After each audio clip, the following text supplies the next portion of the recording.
Suppose you wish to qualitatively test the validity of the impulse momentum theorem by rolling various balls along a table toward a wood block. When each ball reaches the block, it pushes the wood block forward and the ball bounces backward away from the block. Which of the following describes the best procedure for the experiment and a correct interpretation of possible results? We can review each case from the point of view of the basic interpretation of the impulse momentum theorem.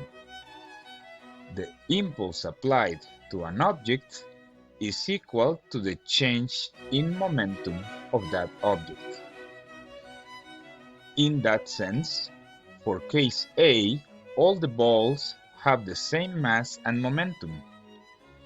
If they were able to impart different momentum to the block for each case, then, by the interpretation given, you will have less impulse given to the balls and more momentum to the block.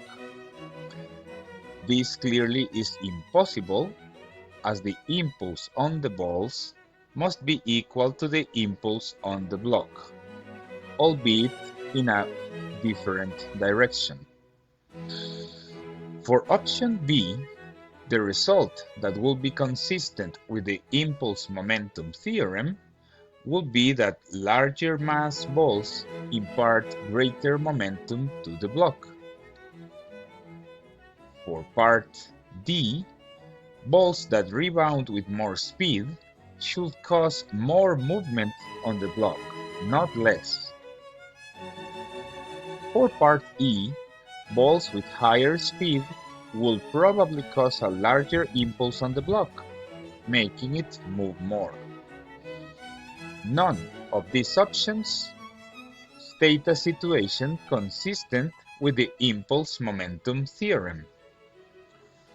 In the case of option C, however, it makes sense that blocks of larger mass impart a larger impulse or change in momentum for the balls. This is the correct interpretation then.